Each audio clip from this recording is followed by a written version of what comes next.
Have you ever found yourself not wanting to do your hair but also look effortlessly elegant at the same time? Well, I have, and I want to introduce you to a solution to this problem. A wonderful hair accessory that helped me with those lazy days where I really want to look elegant and beautiful, but also I don't want to do my hair. It's a wonderful 1940s Snood. Hello.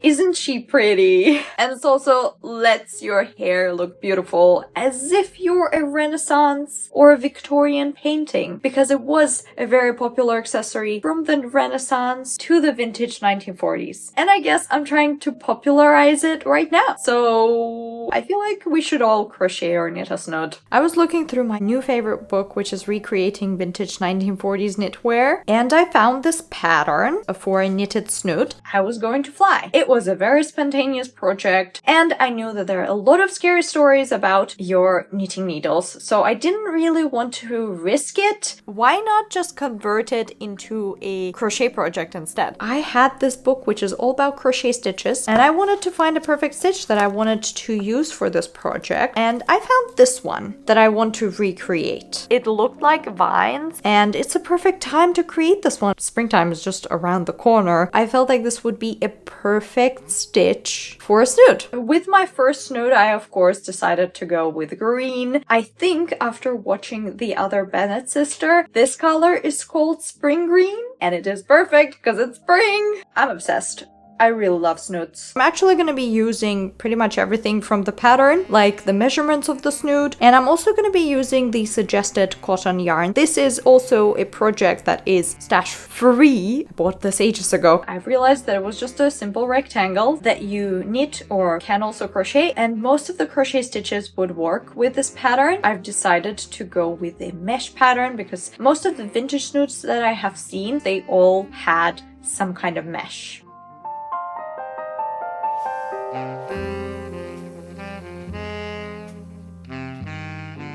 One more awesome thing about this pattern is that I really was excited to crochet finally after a very, very long break, and I really missed it. And I feel like it was a great opportunity for me to just kind of get back into the crochet, but also not very stressed about this project as it wasn't really complicated, and it was literally a constant repeat of the same crochet stitch. It would create a very beautiful spring-inspired mesh pattern that I still really love looking onto and just kind of adoring it. My previous very complicated project, even though I love complicated projects, was mentally, I needed to think a lot, and I really wanted something simple. I needed something like a breath of fresh air. It was this project, and I hope that some of you are going to be very interested in making your own Snood in some time, and it is really fast to do, and even if you're a beginner, it's very fast to do. You can even do it from the simplest stitch. Snood is a beautiful accessory that was popular through the centuries.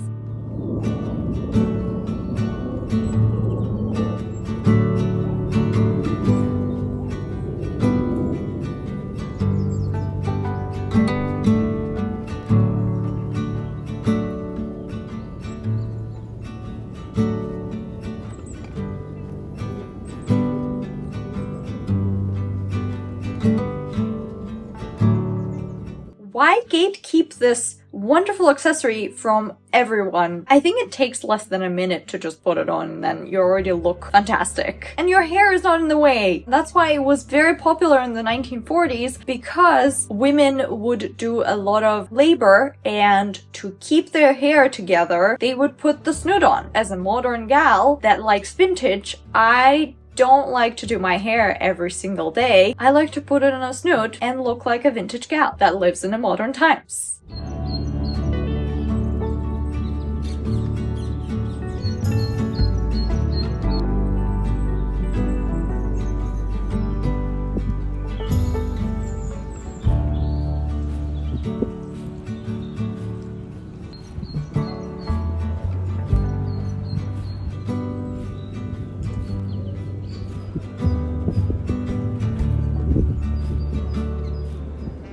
myself struggle to style my hair every single day pretty much because I have extremely long hair and I like vintage and I like to do a lot of curly hairstyles, but I haven't really gotten into the routine of it all. Most of the time I braid my hair or I leave it loose. It is going to tangle, so I like to braid it. But sometimes I don't want to braid it because it kind of looks messy. The biggest solution that I have found is a snood, and I really wanted to make one for a very long time once I've started dressing up vintage. Somehow I also found it to be popular in the Victorian era. It's a win-win situation for me because I can now create one for my historical looks, also create one for my vintage looks. Yay!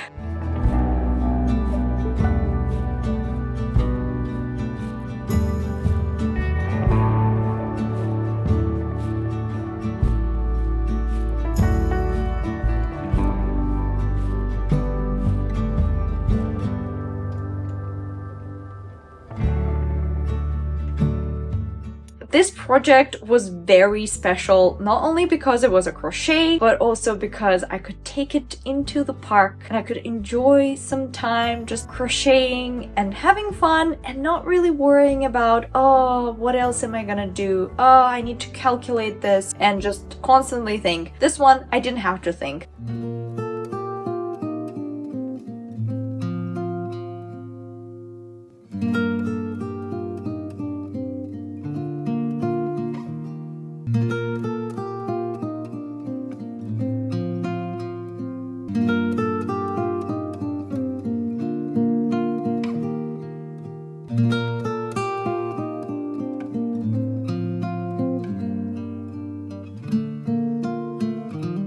A great one on my hair. Look at that. Oh, okay. I'm loving it. Okay.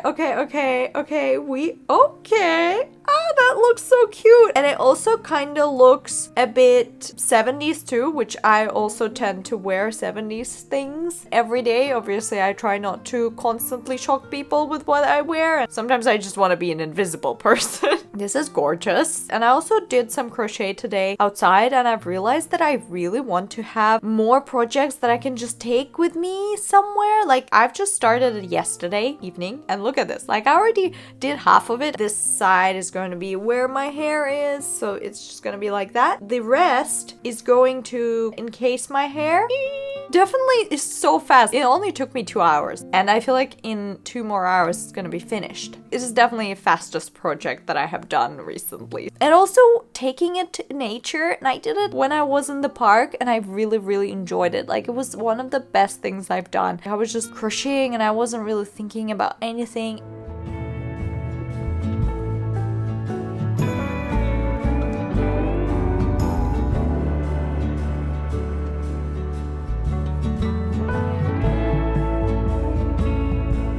I also like the idea that you can match it with all the outfits that you have, the 1940s sweaters that you're making.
Before I start talking to you, I actually need to find my stitch, because I did not put a stitch marker on this one. I wanted to crochet and also talk about this project because we will start talking about it whilst I figure out where am I supposed to crochet next. You know what I found about this project is that it is so simple. It is always the same thing, repeat of the same couple of stitches, and then you get this kind of plant vegetation look, and I love it. I can even talk to you about it whilst doing it because I don't have to be too much concentrate. It's not that complicated. I wanted to show you my beautiful crochet bag that I like crocheted 3 years ago, and I kind of use it more to put my projects in it. It is not a historical or vintage inspired, but I guess somewhat like a vintage inspired. It's like supposed to be this mesh bag, but it's definitely a lot smaller than usual mesh bags. It has a heart at the bottom. It's so cute. There were a couple of inspos on the internet and also just my brain, and I was like, you know what, this would be a perfect bag to create. Not only this is just a mesh bag, but also you can transform it and create like it just becomes like a little heart, so you can stuff everything inside of this little area. It's very cute, and I put my yarn into it and also this project into it. It's just perfect. Especially right now when the sun is very limited. It's just the beginning of spring. It's perfect time to go out. And it's also such a cute project, and it's a great project to have it as a bit of a break from complicated project that I'm currently working on. And I don't want to always make complicated projects. It is not my goal to be the most like, oh my god, she delivers every single week a crazy project. I'm not that kind of person, you already know that. But also sometimes I would be like, you know what, why not try? So it depends on the moment, really. If you're feeling a bit of a burnout with knitting or crochet, go with something very, very simple. And even if you're a person like me that just does not like when something is super, super simple, always wants to complicate things, try to dial it down maybe. I just found so much solace in this one, so much simplicity. I just love this project. One cool thing about this project, why I've decided to make this one, is because stash busting. I have a big stash and I'm just trying to like get rid of some yarns that I bought ages ago because I was very into crochet. I was also designing some things, but I never released any patterns. I was very good at like looking at the project, then just crocheting it. I don't know how, I just did it. I'll just continue repeating the same thing over and over again until I have the appropriate length for it. It's a very fast project. This week is the second week of me doing this one. How cool is that? Let's make simple projects sometimes, guys, because our brain needs a relaxation, and this is a great project to not think. Will be very satisfying because I'm gonna have a snood at the end and I can like put my hair into it. Like, how cute is that? I'm already so excited. It's gonna be very cute. I talked so much. Let's crochet some things. Let's do that.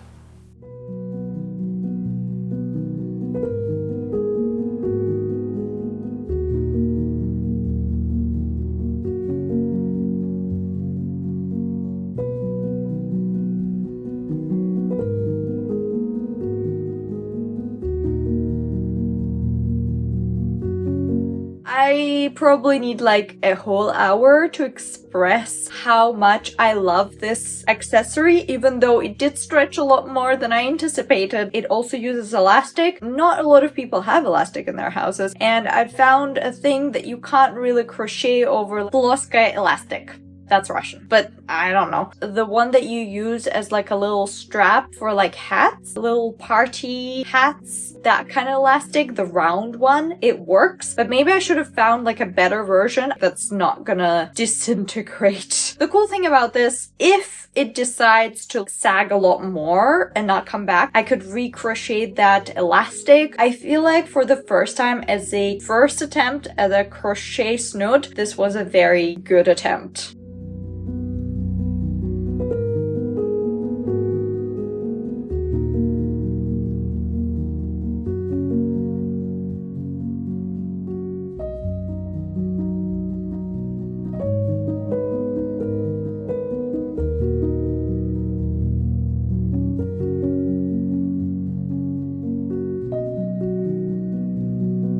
Let me show you how easy it is to put on a snood. You only need two things to wear a snood: bobby pins and a snood itself. In this example, I have my hair loose, and what I like to do before I actually put on a snood, because it's very long, ta-da!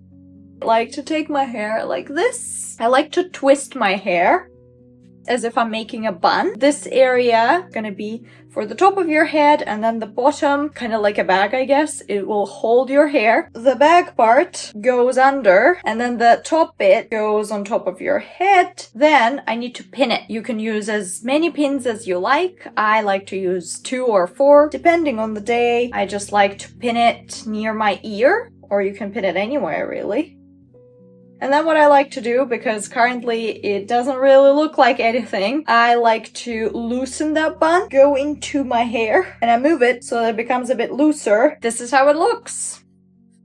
I think it looks fabulous. The coolest thing about the snoods is that you can wear it with historical, vintage looks, also wear it as a modern hairpiece. Great thing to keep your hair out of the way and also make it look fabulous. I love her. I adore her. Now I feel constantly fabulous when I'm going out, even grocery shopping, and even if I'm not looking fully vintage, I'm still looking fully vintage with this hair accessory on my head. It's just a perfect thing for those lazy days. This one stretches quite a bit just because it's a looser mesh and it's also crochet and it's also made out of cotton. So cotton does stretch a lot more. Also, I guess my hair is a bit heavy, so it's kind of inevitable it will stretch. It's a simple yet practical accessory that takes you less than 8 hours to make. There is another snood that I made right after this one and I have knitted it. So if you like to see that one, stick around for my next videos because it's going to be exciting. I hope you are now more invested in this accessory and you would like to make your own, because I really enjoy these kind of vintage accessories. They're so useful. I really wanted to make sure that other people also see it and also make their own. Let me know if you're very excited to make your own snood, and if you did, let's just talk about how great of an accessory this is, because it is. I love it. It looks great. Look at my hair. How fabulous it is. I can't stop turning around because it's just so cute and I love the color, and I could make like 100 of them, all matching every single clothing piece that I have. How cool is that? Kind of sad that this video is over, but if you like this video and you would like to support me more, you can always comment and subscribe and like. I really love accessories, so if you're excited about very useful accessories, you can also check out a video about a Victorian Sontag. And if you like to see more about my 1940s knitting projects, you can always check it right here. Get excited because there is going to be another snood, but this time a knitted one. So I will see you in my next one. Bye everyone! I need to let you into the secret. I don't know why I said it this way.